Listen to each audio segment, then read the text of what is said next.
What a fantastic day. I don't know if it is for you, but I'm making sure it is. Heating's on, backdrops in, and what a great day it is. I know it's a completely different story outside, but hey ho, up here is what counts. So, we'd been talking previously about, some of the things we've been talking about is have a can do attitude. Also, believe you could actually figure something out and focus on the opportunities. Love the challenges as well.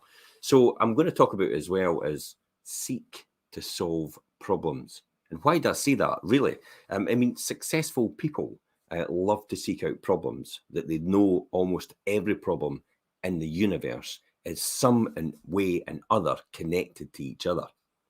Some industries actually create problems so they can actually solve them by way of selling their products to you. So they actually go out their way, they create the problem, and they then adapt to make a product to do that. So think of all the things you've actually purchased over the years that you really didn't need. George Foreman grill, it was great for a time, but then we upgraded to a far bigger one, and then we only used it a couple of times, and it went in the cupboard, and that was the end of it. Food processors, Ninja food makers, soup makers, all these different things you got on QVC. You thought it was a great idea at the time because somebody convinced you to buy them, but the reality was you'd probably only use them one or two times. That's exactly what I'm talking about.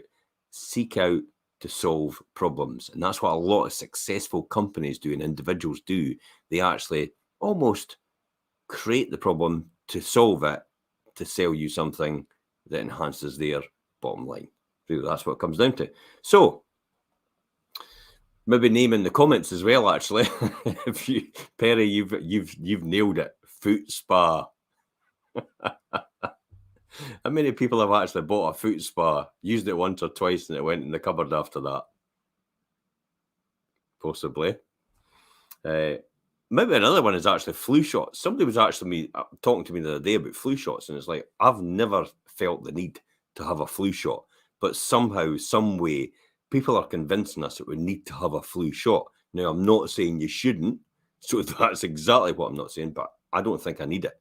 But I've never had it from birth up until they were brought in maybe 10, 15 years ago, but I'd never needed it before then. Maybe the people that are more elderly or vulnerable or that would probably benefit from flu shots, and I can absolutely agree with it. But the medical and science is out on this about whether it's actually whether it's actually needed or not. And it's quite an appropriate subject just now, isn't it? Many people think that they're necessary, but medical opinion is actually divided on this matter. Problems for the successful are really like a meal for the hungry. And when you think about it, give me a problem, any problem, and really, it's I really want to solve it. I want to be rewarded for it, and I want to become the hero to do it. Is that a typical man trait in the whole process? Possibly. Men just want to solve things, and maybe that's not the right time, but that's a different story. We'll not go there. The bigger the problems, I would say. Yeah, James.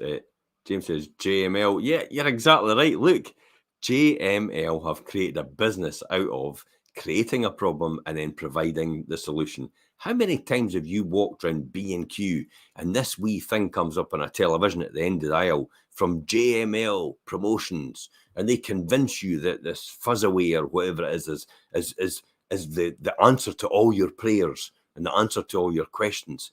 How much money have they managed to make out of that? And did it exist before? No, it did not. And does it really need to exist for society to benefit from? Possibly not. Maybe get a wee bit longer life out of my jerseys or that, during when they get a wee fuzzy bits on it and stuff like that. But is it absolutely necessary? Possibly not. And the more people who benefit from the solution, the more powerful the success can actually be in the process. I mean, you get yourself on the successful list by actually seeking out problems to solve for your company, for your employees, for your customers, for the government, whatever they may be, and whatever they might whenever they might exist as well. The world's filled with people who have and who unfortunately have caused problems in the process. And so one of the fastest ways and the best ways to separate yourself from the masses is to establish yourself as someone who makes situations better, but not actually worse. That's the key here.